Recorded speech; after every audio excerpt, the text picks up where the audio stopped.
ఈ సమయంలో మరి దైవదాసుల్ని ప్రార్థన ద్వారా ప్రారంభించవలసిందిగా వేడుకుంటున్నాను.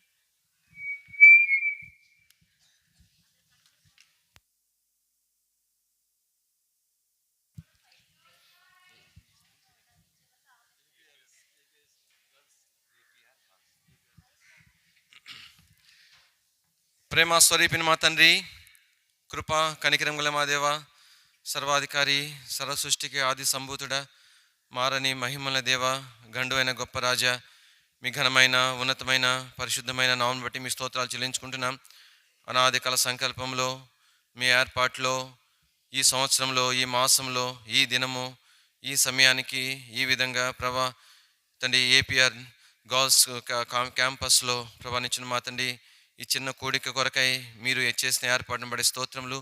మీ సంకల్పంలో భాగంగా ప్రభా తండ్రి యాజమాన్యం నుండి ప్రభా మీరు అనుగ్రహించిన అనుమతులను బట్టి స్తోత్రములు. ఈ సమయం అంతను కూడా మీ తగిలిన ప్రేమ కలిగిన హస్తములకు అప్పగించుకుంటున్నాం.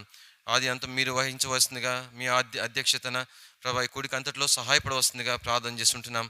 తండ్రి యొక్క స్కూల్ స్టాఫ్ను ప్రభా బిడ్డలను మీరు బాగా దీవించము. ఇంకా ముందినాల్లో ప్రభా తండ్రి అత్యున్నతమైనటువంటి స్థానములకు ప్రభా బిడ్డలు ఎదగలిగినట్లుగా, ఆ గొప్ప ఘనతకు ఇక స్కూల్ కారణం కాగలిగినట్లుగా సహాయం చేయమని, మిగతా సమయం అంతటిని కూడా దీవించమని యేసు ప్రభు నామంలో స్తుతించి ప్రార్థించి మహింపరచి అడిగి వేడుకుంటున్నాం తండ్రి, ఆమేన్.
పాఠశాల ఇంగ్లీష్ మాస్టర్ అయిన కోటి సార్ గారు కూడా రావాల్సిందిగా కోరుచున్నాం.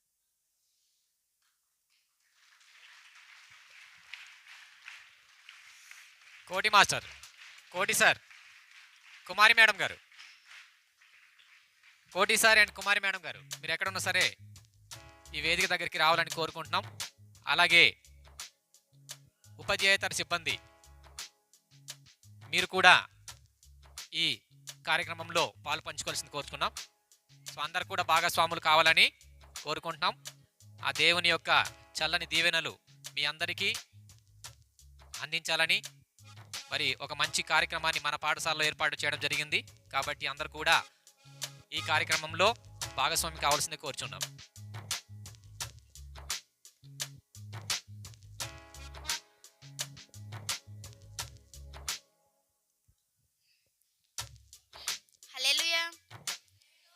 దేవునికి స్తోత్రం. స్థిరపరచువాడవు, బలపరచువాడవు, పడిపోయిన చోటే నిలబెట్టువాడవు,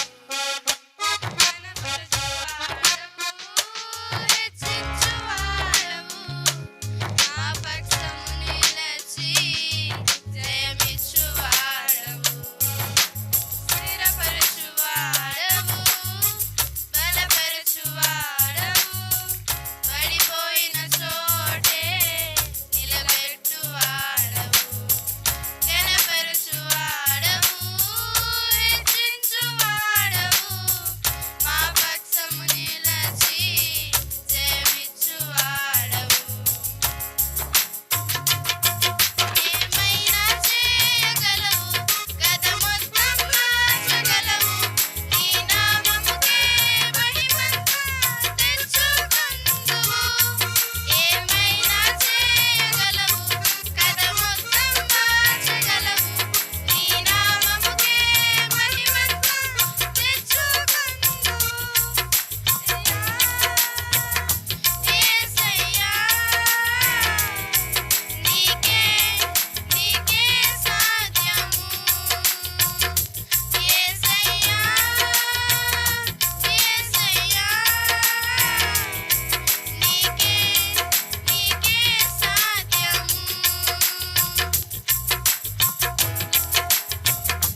నీ ఆజ్ఞ లేనిదే ఏదైనా జరుగునా నీ కంచె దాటగా శత్రువుకు సాధ్యమా నీ ఆజ్ఞ లేనిదే ఏదైనా జరుగునా నీ కంచె దాటగా శత్రువుకు సాధ్యమా మా దేవా నీవే మాతో ఉంటే అంతే చాలును అపవాది తలచిన కీడులన్నీ మేలైపోవును మా దేవా నీవే మాతో ఉంటే అంతే చాలును అపవాది తలచిన కీడులన్నీ మేలైపోవును ఏమైనా చేయగలవు కథ మొత్తం మార్చగలవు నీ నామముకే మహిమ తెచ్చుకుందువు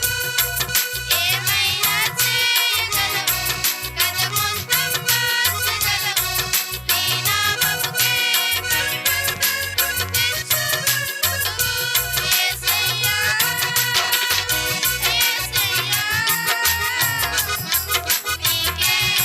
నీకే సాధ్యము యేసయ్యా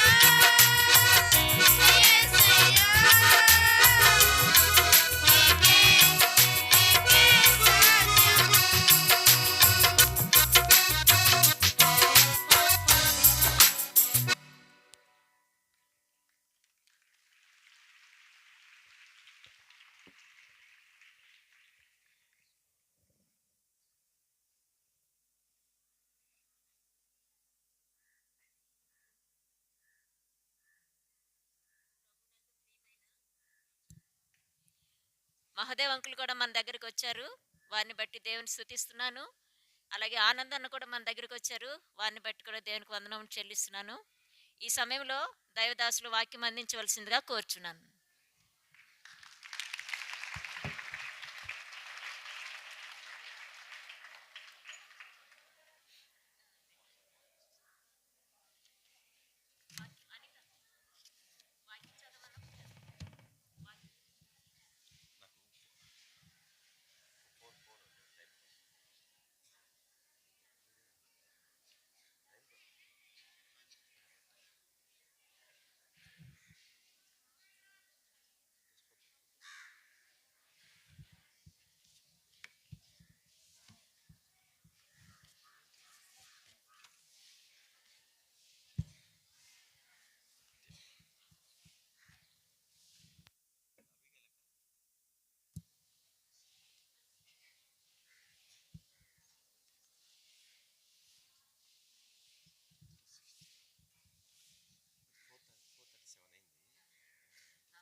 పిల్లలు బైబిల్ చదివి ఎవరినన్నా ఈ మాప్ తీసుకుంటుంది.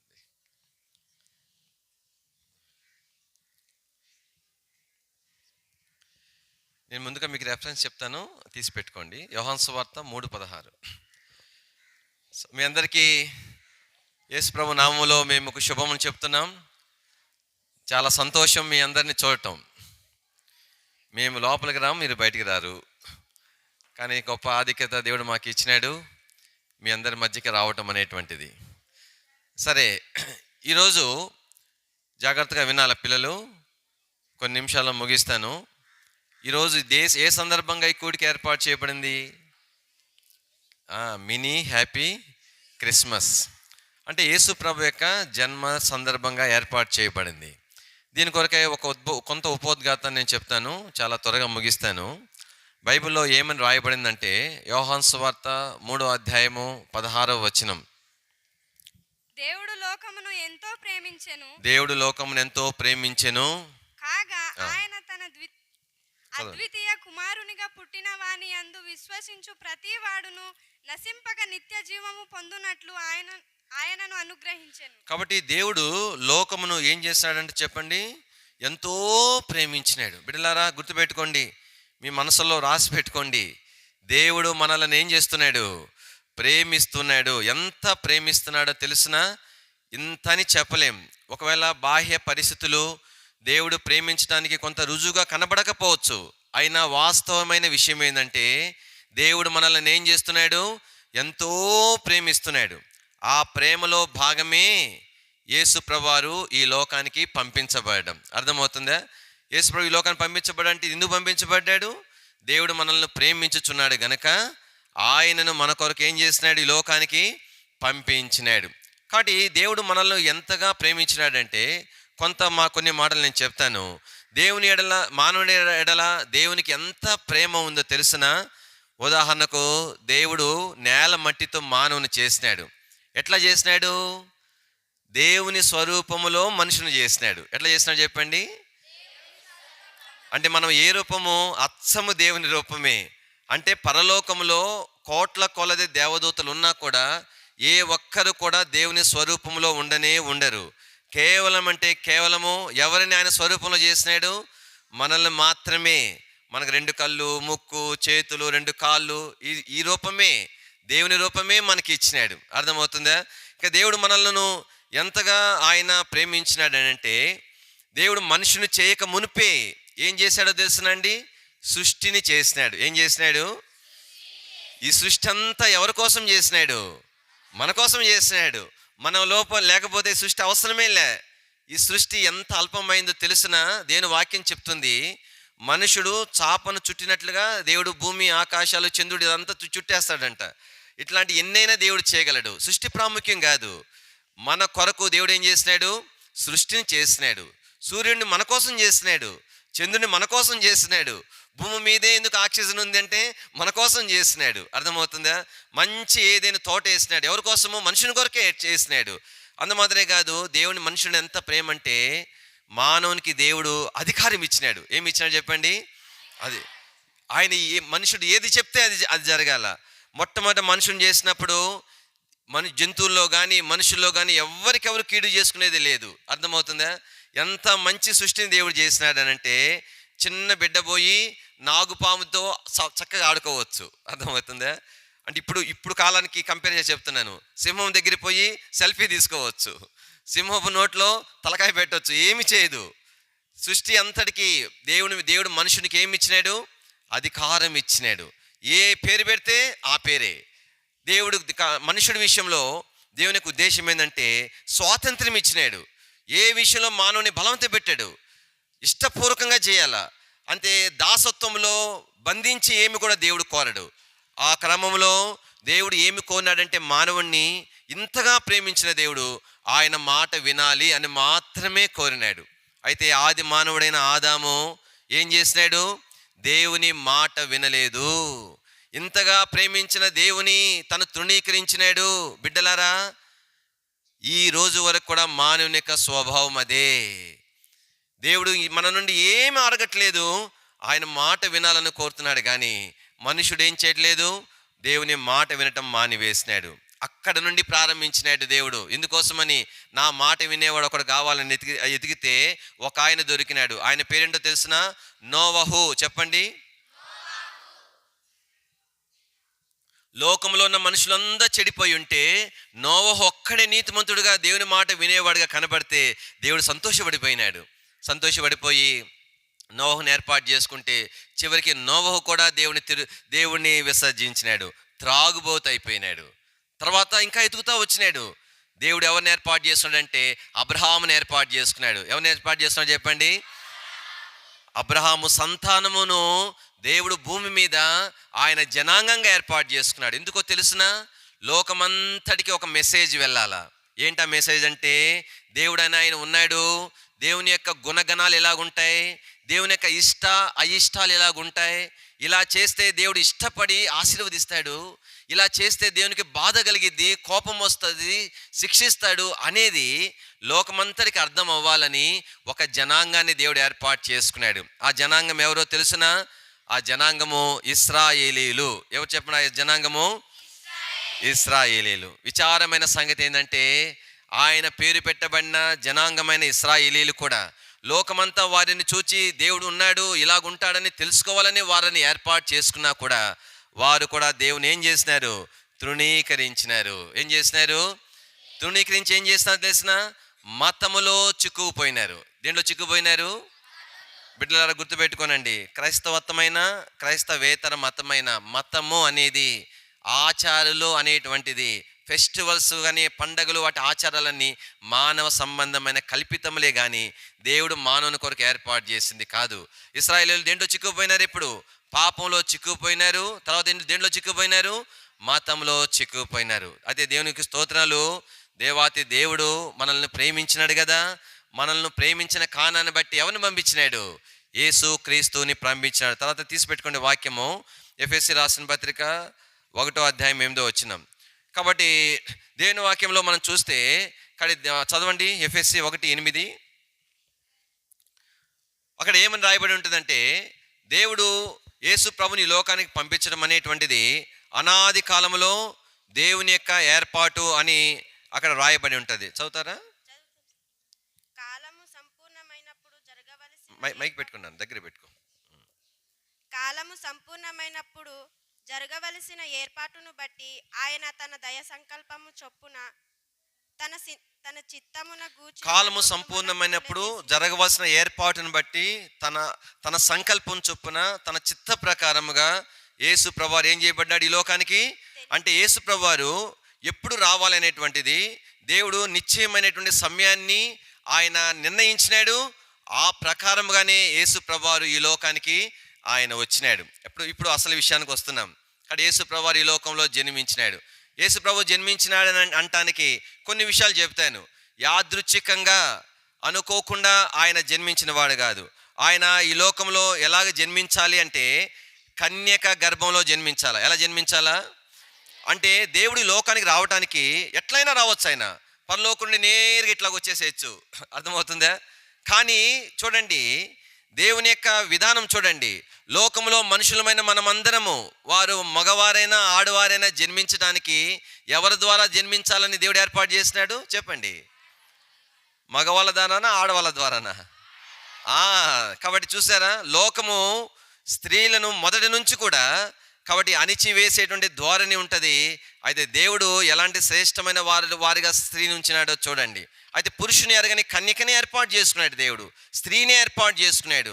అందుకని యేసు ప్రభువుకు ఒక పేరు ఉంది, తెలుసునా? ఏం పేరంటే స్త్రీ సంతానము. ఏం చెప్పండి? మనమంతా ఎవరి సంతానం చెప్పండి? మనమంతా స్త్రీ సంతానమే. కానీ మనవలే, మనల్ని పోలి ఆయన కూడా ఎలాగొచ్చినాడు? స్త్రీ సంతానముగా వచ్చినాడు. బైబిల్ తీయండి, మత్తయి 1:22. ఆ తర్వాత ఇంకొకళ్ళు యెషయా 7:14 కూడా తీయండి. మీరు తీయటం ఆలస్యం అయితే నేను చదివేస్తాను. మత్తయి 1:22 చదవండి. ఒకళ్ళు యెషయా 7:14 తీయండి. ఇదిగో కన్యక గర్భవతి అయి కుమారుని కనును. చదవండి ఇప్పుడు యెషయా గ్రంథము 7వ అధ్యాయము. యెషయా గ్రంథం 7వ అధ్యాయం 14వ వచనం. కాబట్టి ప్రభు తన యొక్క సూచన మీకు చూపును. ఒక సూచన మీకు చూపును, ఆలకించుడి. కన్యక గర్భవతి కుమారుని కని. చూసారా, యెషయా అనే ప్రవక్త యేసు ప్రభు జన్మించక మునుపు 700 సంవత్సరాలు, ఎన్ని సంవత్సరాలు చెప్పండి? 700 సంవత్సరాల ముందే దేవుడు యేసు ప్రభు ఎలాగ జన్మిస్తాడు అనేది ఏం చేసినాడు? ప్రవచించినాడు. అర్థమవుతుందా? రెండవది చెప్తున్నాను చూడండి. ఇప్పుడు చదవండి, మత్తయి సువార్త 2వ అధ్యాయం 5వ వచనం. మరొకరేమో మీకా 5:2 కూడా తీయండి. మత్తయి 2:5, మీకా 5:2, మొత్తం రివర్స్ అనమాట అది. అప్పుడు ఆయన నోరు తెరిచి ఇలాగు బోధింపసాగెను. మత్తయి 2వ అధ్యాయం 5వ వచనం అమ్మ.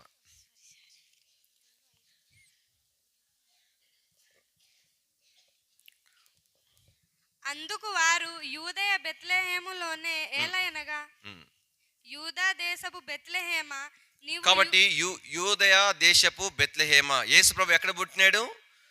ఒక చిన్న గ్రామం. అక్కడ పుట్టాలని దేవుడు ముందుగా నిర్ణయించినాడు. మీకా గ్రంథము 5వ అధ్యాయము 2వ వచనం.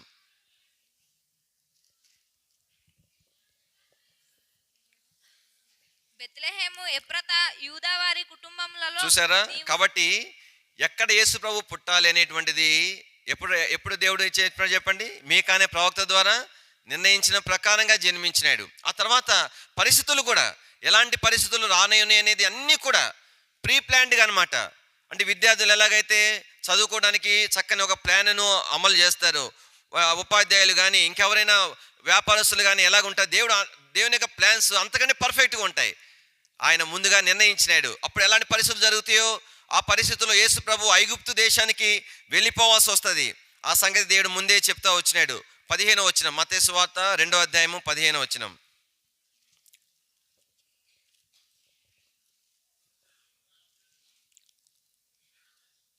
రాత్రి వేళ శిశువును తల్లిని తోడుకొని ఐగుప్తుకు వెళ్ళి ఐగుప్తులో నుండి నా కుమారుని పిలిచి తిని. కాబట్టి ఇది కూడా ప్రవక్తల ద్వారా దేవుడు ముందుగా సెలవిచ్చిన మాట.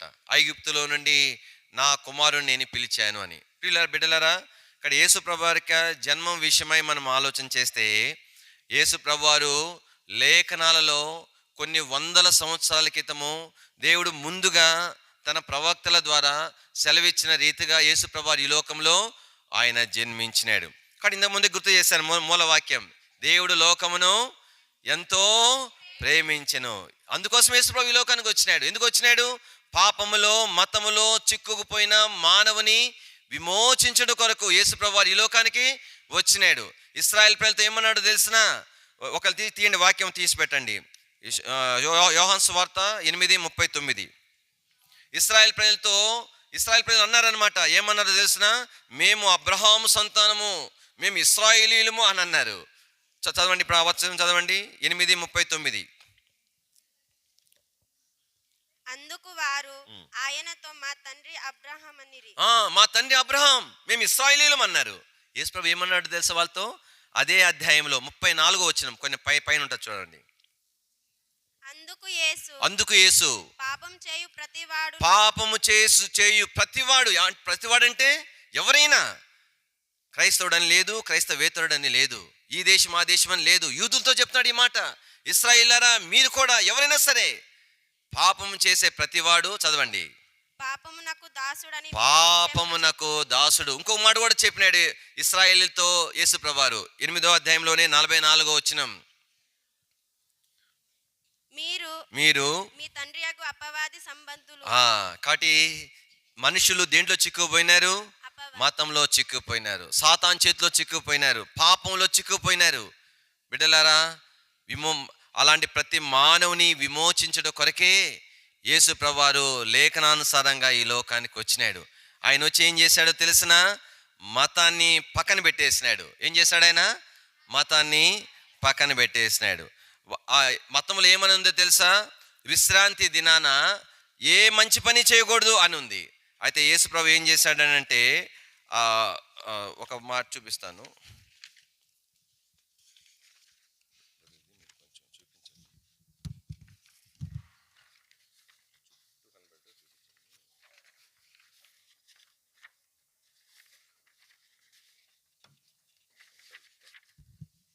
సరే, మతం ఏమని చెప్పిందంటే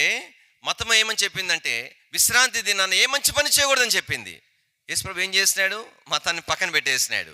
విశ్రాంతి దినాన ఓచ చేయగలవాణిని యేసుప్రభు ఏం చేసినాడు? బాగు చేసినాడు. ఇంకా యేసుప్రభు ఏం చేశాడంటే, కాబట్టి సమరయ అనే ప్రాంతానికి వెళ్ళాడు. ఎక్కడికి వెళ్ళాడు చెప్పండి? సమరయులు అంటే ఎవరంటే ఇశ్రాయేలీయులు కాదు. వాళ్ళు ఎవరు కాదు? అయినా వాళ్ళు ఇశ్రాయేలు కాని ఇతర జనాంగం కూడా కాదు. అంటే ఇశ్రాయేలు కాని వారి వలన పుట్టిన సంతానం. అందుకని యూదులు ఏం చేసినారంటే, మీరు మా ఇశ్రాయేలీలు కాదు కాబట్టి, వేరే వాళ్ళ ద్వారా మీరు పుట్టారు కాబట్టి మీరు మా చర్చికి రావడానికి లేదని వెలేసేసినారు వాళ్ళని. వాళ్ళు ఏం చేయాలి? వాళ్ళు ఇంకా ఏ దేవుని వారు పూజించరు. అందుకని వాళ్ళు ఏం చేస్తారంటే, వీళ్ళు రానిరు కాబట్టి వాళ్ళు అక్కడ ఒక చర్చి కట్టుకున్నారు. యూదులైన వాళ్ళు సమరయుల దగ్గరికి వెళ్ళరు. అక్కడికి వెళ్ళి వాళ్ళతో మంచిలు తాగరు, వాళ్ళు ముట్టుకోరు. యేసుప్రభు ఏం చేశాడు తెలుసా? మతాన్ని పక్కన పెట్టేసి యూదుడైన యేసుప్రభు ఎక్కడికి వెళ్ళినాడు? సమరయ ప్రాంతానికి వెళ్ళినాడు. ఒక పాపాత్మల స్త్రీని దర్శించడానికి వెళ్ళినాడు. ఆమె ఆశ్చర్యపోయింది. ఏమయ్యా, నువ్వు చూస్తానికి యూదుడిలాగా ఉన్నావు, మేమేం సమరయులము, మేమిచ్చే నీళ్ళు ఎవరు తాగరు కదా అని అంటే, యేసుప్రభు ఏమన్నాడంటే, అమ్మా, నేనిచ్చే నీళ్ళు తాగితే ఎన్నడూ కూడా నువ్వు దాహం కొనవని చెప్పినాడు. అంత మాత్రమేనా? యేసు ప్రభు వారు ఏం చేశాడనంటే, చూడండి, ఒక పిక్చర్ మీకు చూపిస్తాము.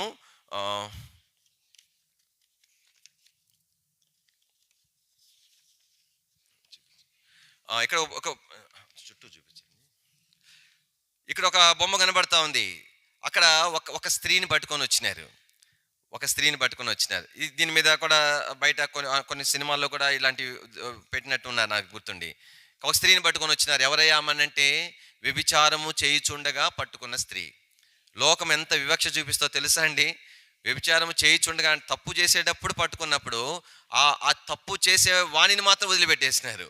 ఆమెను పట్టుకొని వస్తే మతం ఏం చెప్తుందో తెలుసా? అటువంటి స్త్రీని ఏం చేయాలా? రాళ్లతో ఏం చేయాలా? కొట్టి చంపాలని చెప్తే యేసుప్రభు ఏం చేసినాడు? మతాన్ని తీసి పక్కన పడేసినాడు. ఆమె హృదయాన్ని చూచినాడు. ఆమె పశ్చాత్తాపడతా ఉంది. అయ్యో నేను ఇలా చేయకుండా ఉండాల్సింది అనుకుంటా ఉంది. లోకమైతే ఆమె తప్పును చేసిందిగా చూసింది, కానీ యేసుప్రభు ఏం చూసినాడు? ఆమె హృదయాన్ని చూచినాడు.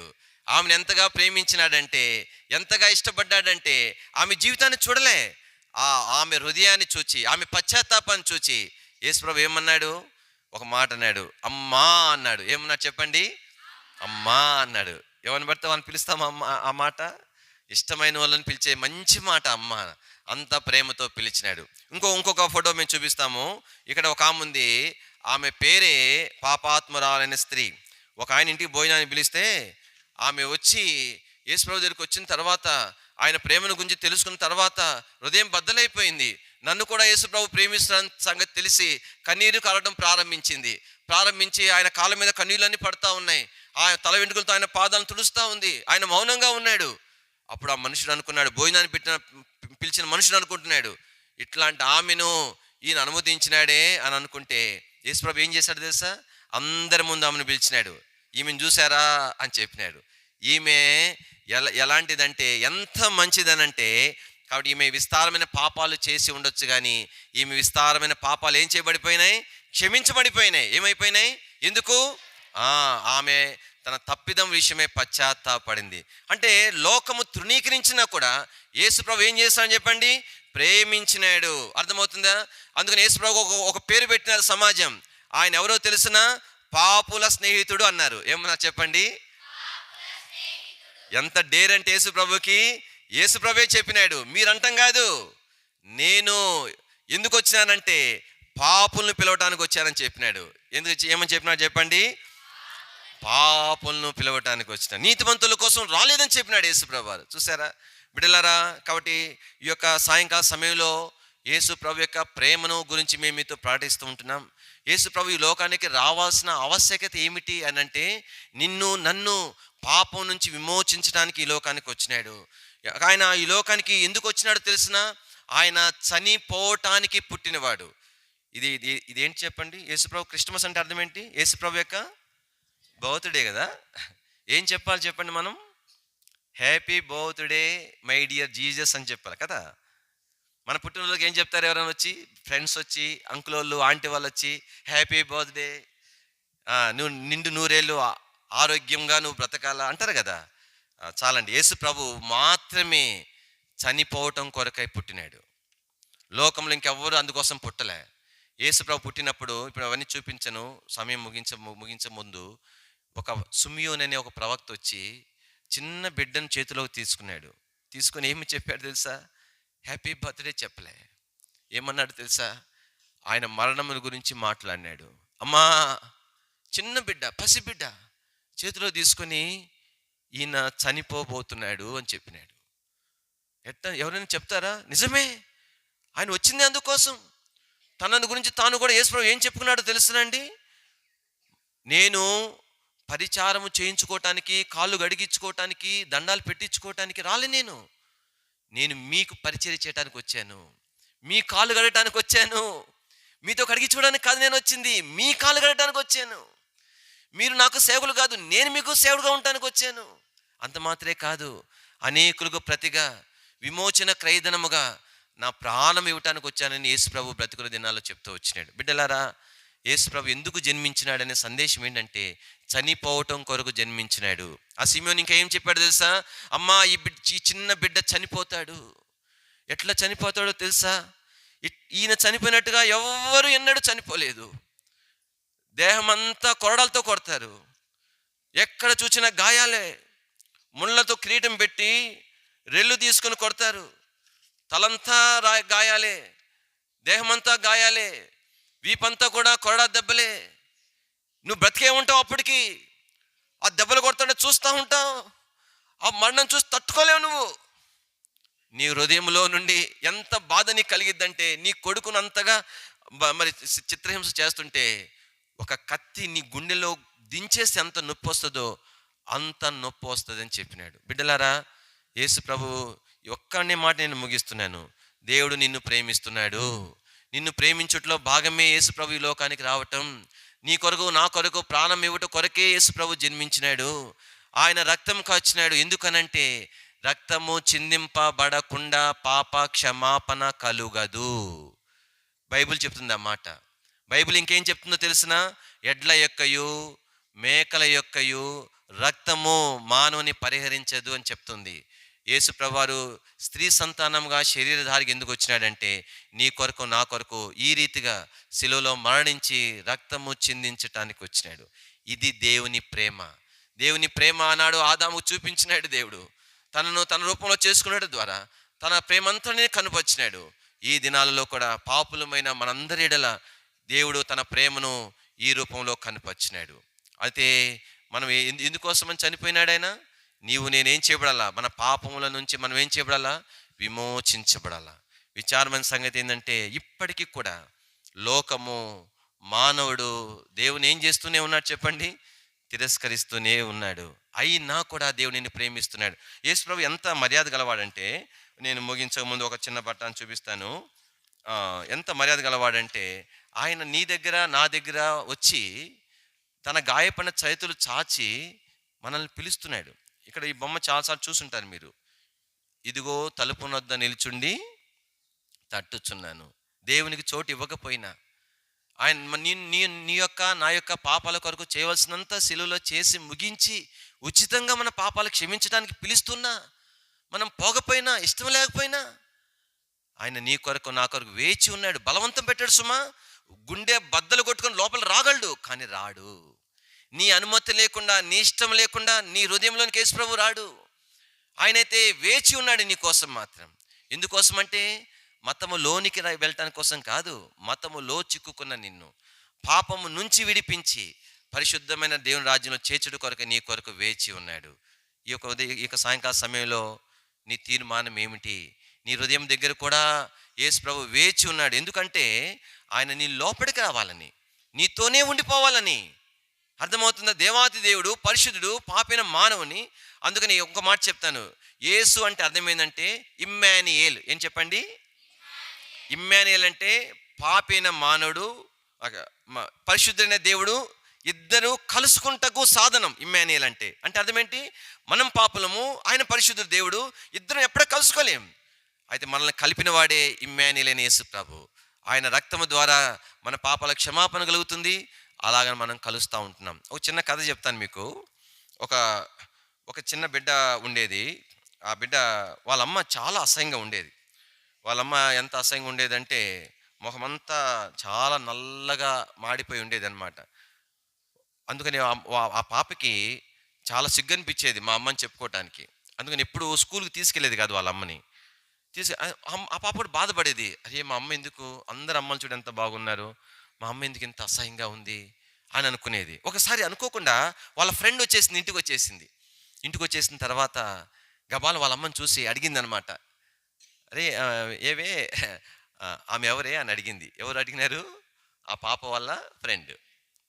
వెంటనే ఏం చెప్పాలో అర్థం కాల. మా అమ్మని చెప్పడానికి సిగ్గుగా ఉంది. ఆ ముఖం అంతా వికారంగా అయిపోయింది. మా పని మనిషి అని చెప్పింది. ఏం చెప్పింది చెప్పండి? ఆ పాప నిద్ర పట్టలే. మా అమ్మని పట్టుకుని పని మనిషి అని చెప్పానే, అమ్మని చెప్పుకోలేకపోయానే. మరి అట్లాంటప్పుడు ఎందుకు మా అమ్మ ముఖం అంతా చెడ్డగా ఉంది, అందరం వల్లగా మా అమ్మ ఎందుకు లేదు ఆలోచన చేస్తూ ఉంది. తెల్లారి అడిగింది వాళ్ళ అమ్మని, అమ్మ ఎందుకమ్మా నీ ముఖం ఇట్లాగా ఉంది, అందరు అమ్మలు బాగున్నారే, నువ్వెందుకు ఇట్లా ఉన్నావు అని అంటే వాళ్ళ అమ్మ ఒక ఫోటో చూపించింది. ఒక అందమైన యువతి యొక్క ఫోటో చూపించండి. ఎందుకమ్మా నేను నీ సంగతి అడుగుతుంటే ఒక ఎంత అందమైన ఆమెను చూపిస్తున్నావు, ఒక హీరోయిన్ చూపిస్తున్నావు, నేను నీ గురించి అడుగుతున్నానమ్మా. ఈమె ఎవరమ్మా? ఈమె బాగుంది, ఆమెను కాదంటలే. అయితే ఆమె ఎందుకు చూపిస్తున్నావంటే, అప్పుడు వాళ్ళ అమ్మ అంది, అమ్మ ఆమె నేనే అంది. ఎవరు చెప్పండి? ఆమె నేనే. అవునా, నువ్వా? అయితే నువ్వైతే మరి ఇదేంటి? ఆ రూపం ఎక్కడ, ఈ రూపం ఎక్కడ, ఏమైపోయింది? అప్పుడు వాళ్ళ అమ్మ చెప్పింది, అమ్మ ఒకరోజు నేను నీళ్ళకి వెళ్ళాను. నీళ్ళకి వెళ్తే నీళ్ళు తీసుకొని వచ్చేసరికి మన పూరీలు తగలబడిపోతా ఉంది. చుట్టూ మంటలు చుట్టుకున్నాయి. బిందె అక్కడ పెట్టి కేకలు వేసినాను. అయ్యో నా బిడ్డ ఉంది లోపల, రక్షించండి అయ్యా, నా కేకలు వేసినాను. ఎవ్వరూ సాహసించలేదమ్మా. తెగించి వెళ్ళిపోయిన అట్లానే ఉయ్యాల్లో ఉన్న నిన్ను అట్లానే చుట్టుకొని నా ఒళ్ళో పెట్టుకొని వస్తూ ఉంటే ఆ నిప్పులన్నీ నా ముఖం మీద పడిపోయినాయి. నా ముఖం అంతా కాలిపోయింది. నేనే గనక సాహసించి రాకపోతే ఆ నిప్పులు నీ మీద పడేయి, నీ అందమైన ముఖం నా ముఖంలాగా అయిపోయేది. నిన్ను కాపాడాలని నా రూపమైన పోగొట్టుకోవడానికి ఇష్టపడ్డాను బిడ్డ అని చెప్తే, ఆ బిడ్డ కన్నీరు కాచి తల్లి కాళ్ళ మీద పడిందంట. అమ్మ నా కొరకు ఇంత చక్కని రూపాన్ని కోల్పోయినావా అని చెప్పి ఆ దినం నుంచి ఏ దినము కూడా సిగ్గుపడలేదంట ఈమె మా అమ్మ అని చెప్పటానికి. బిడ్డ, యేసుప్రభు ఎవరో కాదు, నిన్ను నన్ను నీ యొక్క నా యొక్క పాప జీవితం నుండి విమోచించి పరిశుద్ధులుగా చేసి పరిశుద్ధంగా జీవింపజేసి యుగ యుగాలు ఆయనతో ఆ రాజ్యములో సూర్య చంద్రుడు లేని రాజ్యము, ఆకలి దప్పులు లేని రాజ్యము, బంగారు వీధులు ఉన్నటువంటి రాజ్యము, రత్నాలతో వైడారాలతో కట్టబడిన శ్రేష్టమైన రాజ్యములో యుగ యుగాలు నీవు నేను ఉండాలా. అది ఆయన ఉద్దేశం. అంతగా ప్రేమించినాడు. వెనుకాడలా శిలువ మరణం పొందడానికి, ఆ శిలువ మరణం పొందడం కొరకు ఆ మహిమను విడిచిపెట్టడానికి వెళ్ళాలి అనిపించకపోయినా వచ్చేసినాడు ఆయన. శిలువ మరణాన్ని పొందడానికి ఆయనకు సాహసించాలి, ఆయన శరీరం ఒప్పుకోలే. నేను ఆ బాధ పడలేనుకున్నాడు. అయినా నిన్ను నన్ను హృదయంలో పెట్టుకొని అంత వేదన సహించినాడు. చనిపోయాడు, సమాధి చేయబడ్డాడు, 3వ దినాన్ని తిరిగి లేచినాడు.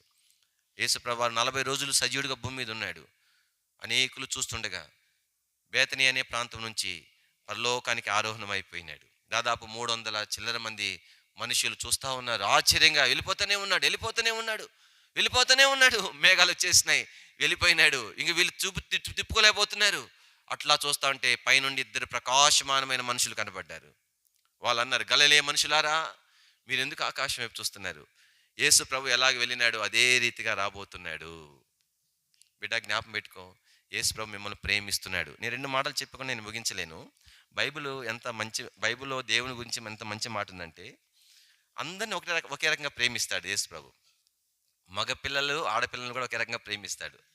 కానీ కంపేర్ చేస్తే మగ పిల్లల కంటే ఎవరిని ఎక్కువ ప్రేమిస్తాడు? మీకు ఎవరు చెప్పినారు?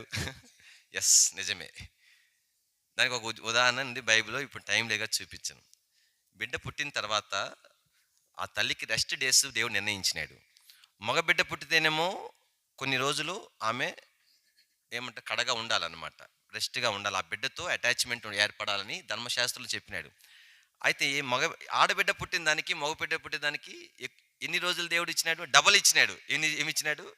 మరి మగవాడు ఆడవాడు 2 పిల్లలే కదా. అంటే ఆడపిల్లలకి ఎంత ప్రాధాన్యత. పిల్లలారా గుర్తుపెట్టుకోనండి, దేవుడు నిన్ను ఎంతగా ప్రేమిస్తున్నాడు అంటే, యేసుప్రభు దగ్గర పిల్లలు వచ్చినారు, వస్తే చూడండి ఎంత సంతోషంగా. వాళ్ళ శిష్యులేమో వీరి పిల్లలు ఏముంది అని తరిమేస్తే దగ్గర పిలుచుకొని ఎత్తుకొని ముద్దాడి వారిని ఆశీర్వదించుతా వచ్చినాడు. వీటిలో అర్థమవుతుందా? కాబట్టి ఈ యొక్క సాయంకాల సమయంలో మేము ఇచ్చే సందేశం ఏంటంటే, ఒకటే ఒక సందేశం, దేవుడు నిన్ను ప్రేమించుచున్నాడు. ఆ ప్రేమను అంగీకరించుతావా, తృణీకరించుతావా కూడా నీకే అధికారం ఇచ్చినాడు, నీకే ఆధిక్యత ఇచ్చినాడు. తీర్మానం అయితే నీదే. ఒకవేళ ఈ స్థలం విడిచిపెట్టి వెళ్ళక మునుపు యేసుప్రభువుని అంగీకరించాలంటే నువ్వేం చేయాలో తెలిసినా ఏమి చేయాల్సిన అవసరం లే. ఎందుకంటే నీ యొక్క నా యొక్క పాప క్షమాపణ కొరకు అంతా ఆయన చేసేసినాడు. నువ్వు చేయాల్సింది ఒక్కటే, నీ అంగీకారం తెలపటమే. యేసుప్రభా, నిజమే నేను పాపిని, నా కొరకు నువ్వు రక్తం కాచినావంట, నేను నమ్ముతున్నాను ప్రభా, ఒప్పుకుంటే క్షమిస్తావంట, నన్ను క్షమించు అని అడుగంతే. ఎంత ఖచ్చితంగా అంటే చెప్తావంటే, నేను 4th క్లాస్లో మీలాగా వాక్యం విని నా కళ్ళు మూసుకుని నా పాపాలు యేసుప్రభుతో చెప్పాను, నన్ను క్షమించయ్యా అని అడిగాను. హృదయం మారిపోయింది. ఎంత సంతోషం వచ్చిందంటే నాకు ఎవరు చెప్పాలి, అందరికీ చెప్పాను. యేసుప్రభుని అంగీకరించినాను, క్రైస్తవ కుటుంబంలో పుట్టాను సుమా, కానీ పాపంలోనే జీవించాను. అయితే యేసుప్రభు ఇప్పుడు నేను మతంలో లేను, ఎక్కడున్నా నేను యేసు ప్రభు నాతో ఉన్నాడు, నేను ఆయనతో ఆయన మార్గంలో ఉన్నాను. పరిశుద్ధంగా జీవించడానికి నేను నేర్పిస్తున్నాడు ఆయన. పరిశుద్ధ రాజ్యంలో ఇప్పుడు చెప్తా ఇక్కడే నేను చనిపోయినాను అనుకోండి, అంతకంటే సంతోషకరమైన సందర్భం నాకు నా మరణం కంటే శ్రేష్టమైనది నాకేమీ లేదు. అమితమైన ఆసక్తితో నా మరణ దినం కొరకు నేను వేచి ఉన్నాను. కారణం ఏంటంటే అది నా ప్రభుని కలుసుకునే దినం. ఈ లోకంలో ఎన్ని శ్రమలు వచ్చినా నేను భయపడను. కారణం ఏంటో తెలిసిన, యేసు ప్రభు నాకు తోడుగా ఉన్నాడు. బిడ్డ, నిన్ను కూడా ఆశీర్వదించాలని కోరుతున్నాడు. మోకరించండి, చిన్న కళ్ళు సాధ్యమైతే మోకరించండి. నేను కళ్ళు మూసుకొని ప్రార్థన చేసి ముగిస్తాను. మౌనంగా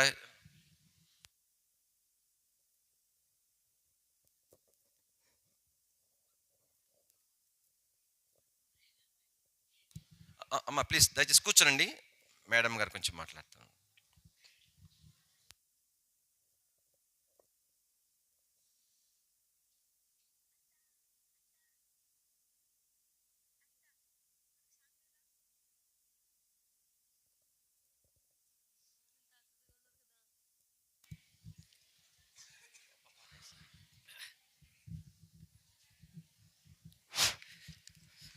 దేవుని సువార్తను, దేవుని వాక్యములను, దేవుని యొక్క ప్రత్యేకతను ఈ మినీ క్రిస్మస్ ద్వారా మా పిల్లలకు అందిస్తున్నందుకు కృతజ్ఞతలు తెలుపుకుంటూ, మరి మనతో మన పాఠశాల ప్రిన్సిపల్ మేడం గారు కూడా విచ్చేసి ఉన్నారు. వారిని ఈ వేదికపైకి సగర్వంగా ఆహ్వానిస్తున్నాం. మేడం, ప్రిన్సిపల్ మేడం గారిని.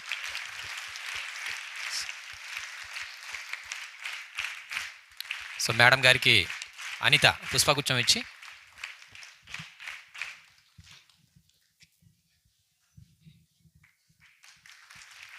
Thank you madam. అలాగే ఇక్కడికి విచ్చేసినటువంటి పెద్దలందరికీ కూడా మరొకసారి ధన్యవాదాలు తెలుపుకుంటున్నాము.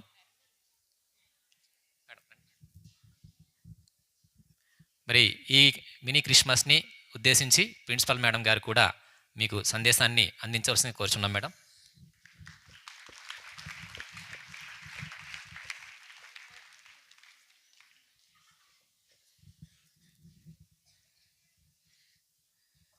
Good evening to all. వేదికను అలంకరించిన పెద్దలకు నమస్కారములు. అలాగే నా తోటి సిబ్బందికి, ఇక్కడ అందరూ వెయిట్ చేసిన అందరికీ నా నమస్కారములు. మినీ క్రిస్మస్ ఏర్పాటు చేసిన మన జెస్సీ మేడం గారికి కూడా very very thanks to all. ఇంతవరకు సారు ఫాస్టర్ గారు మంచి సందేశాన్ని ఇచ్చారు. ఆ సందేశంలో నాకు అర్థమైంది అయితే ఒక చిన్న మొక్క చెప్తాను. ప్రేమ, ఒకే ఒక మాట, ప్రేమగా చూడాలి. అంటే తప్పు చేసినోడిని కూడా దయతో మన హక్కును చేర్చుకొని దేవుడి గురించి చెప్పారు. అందులో నాకు అర్థమైంది అయితే ఒక చిన్న మొక్కే. అదేంటంటే ప్రేమతో తప్పు చేసినోడిని కూడా మంచి దశలో నడిపించాలి, మనం మంచిగా ఉండాలి. యేసు ప్రభు అయినా ఏ దేవుడైనా ఒకటే చెప్తాడు, మనం మంచి మార్గంలో నడవాలి. ఇంతసేపు సారు ఇచ్చిన సందేశంలో నాకు ఆ ఒక్క మొక్కే అర్థమైంది. Happy Christmas.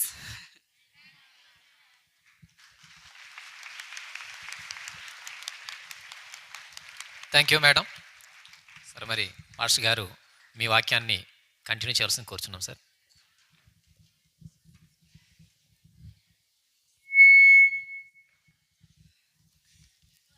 నన్ను మోకరించండి, ప్రార్థన చేస్తాను, తర్వాత ముగిస్తాం. ప్రీతండి, మీకు వందనాలు చెల్లించుకుంటున్నాం. చిన్న బిడ్డలు జ్ఞాపకం చేసుకున్నాము. మీ ప్రేమ వారి ఏదైతే ప్రకటించబడింది, మీ ప్రేమ కలిగిన హస్తంలో వారి ఏదో చాపబడ్డాయి, మీరు జ్ఞాపకం చేసుకున్నామని యేసు నామములో ప్రార్థించుకుంటున్నాం తండ్రి. ఆమేన్. మౌనంగా ఉండండి. అట్లనే ఎవరు దయచేసి కళ్ళు తెచ్చి చూడవద్దండి. ఒక్క నిమిషము, కొంచెం వాతావరణం చలిగా ఉంది, ముగిస్తాము. బిడ్డ, చిన్న మాట. యేసు ప్రభు నీ హృదయం దగ్గర నిలిచి నీ అనుమతి అడుగుతున్నాడు. నీ హృదయంలోనికి రావటానికి, నీ పాపాలు క్షమించటానికి, నిత్య జీవనకు నేను వారసునిగా చేయటి కొరకు నీ అనుమతి కొరకు వేచి ఉన్నాడు. నీ తీర్మానం ఏంటి? ఒకవేళ నా హృదయంలో యేసు ప్రభుని నా సొంత రక్షకునిగా అంగీకరిస్తున్నాను, అంగీకారమే నా తీర్మానం అయితే చిన్న ప్రార్థన ఇక్కడే చేసుకో, హృదయంలో చేసుకో. పెద్ద ప్రార్థన అవసరం లేదు. నీ అనుమతి చెప్పటమే ప్రభుకి. యేసు ప్రభా, నేను పాపినని గ్రహిస్తున్నాను, ఇంకా నేను పాపంలోనే జీవిస్తున్నానయ్యా, నన్ను క్షమించడం కొరకే ఎంతో గొప్ప క్రయం చెల్లించినావని నమ్ముచున్నాను, నన్ను క్షమించు ప్రభా. అంతే. నీ రక్తంతో నన్ను కడుగు ప్రభా. చిన్న ప్రార్థన చేసుకుంటే యేసు ప్రభు పేరు మీద ఈ ప్రార్థన చేస్తున్నాను తండ్రి అని చెప్పంతే ప్రభు నిన్ను నీ పాపాలు క్షమిస్తాడు. తన కుమార్తెగా తన కుమారునిగా ప్రభు నిన్ను అంగీకరిస్తాడు. ఎవరైనా అలాంటి ఆశ ఉంటే, నిజంగా నువ్వు అలాంటి తీర్మానం కిందకు వచ్చి ఉండి ప్రార్థన చేసుకుంటా ఉంటే నీ కుడి చేయి పైకి ఎత్తి చూపించు, నీ కోసం ప్రార్థన చేస్తాం. బిడ్డ ప్రభు నిన్ను కనికరించును గాక. చిన్న బిడ్డ నీ చిన్న హృదయంలో ప్రభు తానే నివసించును గాక. బిడ్డ నిన్ను కూడా నిత్యత్వంగా సిద్ధపరచును గాక. అమ్మ నీ అనుబంధం బట్టి స్తోత్రములు. శత్రువు నుండి సంపూర్ణంగా నువ్వు కాపాడబడదువు గాక. ప్రభు యొక్క ఆశీర్వాదము నీ ద్వారా లోకానికి బయలుపరచబడును గాక. అమ్మ బిడ్డ నిన్ను నీ కుటుంబాన్ని దేవుడు బహుగా ఆశీర్వదించును గాక. ఇంకెవరైనా ఉన్నారా? అయిపోయింది, ఇంకొక సెకండ్ సమయం ఉంది. చేతులు ఎంత వాదించండి. ఇంకెవరైనా ఉన్నారా?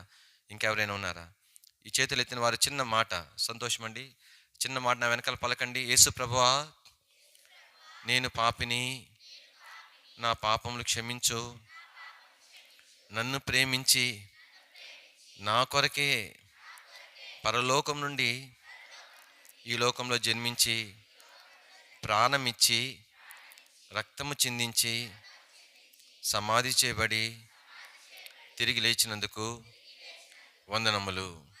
యేసు ప్రభువా, నా పాపం క్షమించుము, నా హృదయంలోనికి రమ్ము. యేసు ప్రభువా, నా ప్రార్థన నీవు ఆలకించినందుకు నీకు వందనములు. నా పాపము క్షమించినందుకు నీకు వందనములు. జీవించేంత కాలము పరిశుద్ధముగా జీవించుట కొరకు నాకు సహాయం చేయమని యేసుక్రీస్తు ప్రభువు పేరు మీద ఈ ప్రార్థన చేయుచున్నాను తండ్రి. ఆమేన్. మౌనంగా ఉండండి. ప్రీతండి ప్రభా, మీ బిడ్డల యొక్క ప్రార్థన అంగీకరించు. మీ సమయాన్ని బట్టి స్తోత్రములు. ఈ యొక్క ప్రభా స్కూల్ని బట్టి స్తోత్రములు, యాజమాన్యం బట్టి స్తోత్రములు ప్రభా. తండ్రి దేవా ప్రభా, మా ప్రియులు మరి తండ్రి ఈ యొక్క ప్రిన్సిపల్ మేడం బట్టి స్తోతిస్తూ కనపరుస్తుంటున్నాం ప్రభా. నిచ్చిన మా తండ్రి ప్రభా, మీ కృపను బట్టి వారు ఇచ్చిన అనుమతిని బట్టి మీకు స్తోత్రములు చెల్లించుకుంటున్నాం ప్రభా. తండ్రి ఈ సమయంలో ప్రభా ప్రకటించబడి మీ మాటలను బట్టి స్తోత్రములు చెల్లించుకుంటున్నాం ప్రభా. తండ్రి మీరు దీవించి ఆశీర్వదించవలసిందిగా ప్రార్థన చేస్తుంటున్నాం. ఇక్కడ విద్య అభ్యసించే ప్రతి బిడ్డ కూడా రాని దినాల్లో ఎంతో ఉన్నతమైన స్థితిలో ప్రభా వారు ఉంచబట్టు కొరకై మీరు దీవించి ఆశీర్వదించము ప్రభా. నిచ్చిన మా తండ్రి కృప చొప్పున జ్ఞాపం చేసుకున్నామని ప్రభా. నిచ్చిన మా తండ్రి దేవా ప్రభా, అనేక స్థలాలు ప్రభా తండ్రి ఈ స్థలం వైపు చూసినంతగా ఈ యొక్క స్కూల్ని మీరు దీవించవలసిందిగా ప్రార్థన చేస్తూ బిడ్డలు వారి కుటుంబాలన్నింటిని కూడా మీరు దీవించమని యేసు ప్రభు నామములో స్తుతించి ప్రార్థించి మహిమపరిచి అడిగి వేడుకుంటున్నాం తండ్రి. ఆమేన్.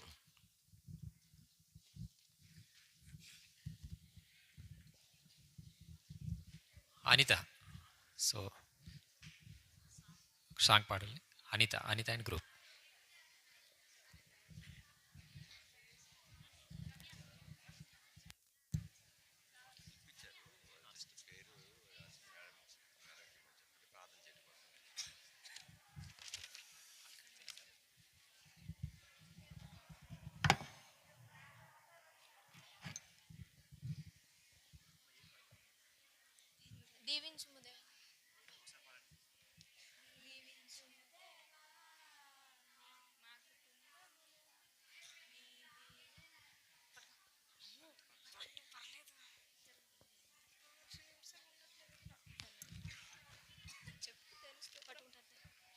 హల్లెలూయా, దేవునికి స్తోత్రం.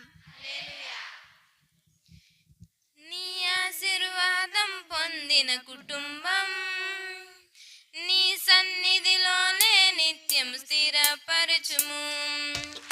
నీ చిత్తము నెరవేర్చుటయే నా జీవితం, నీ పాదముల చెంత చేసెదా అంకితం. దీవించుము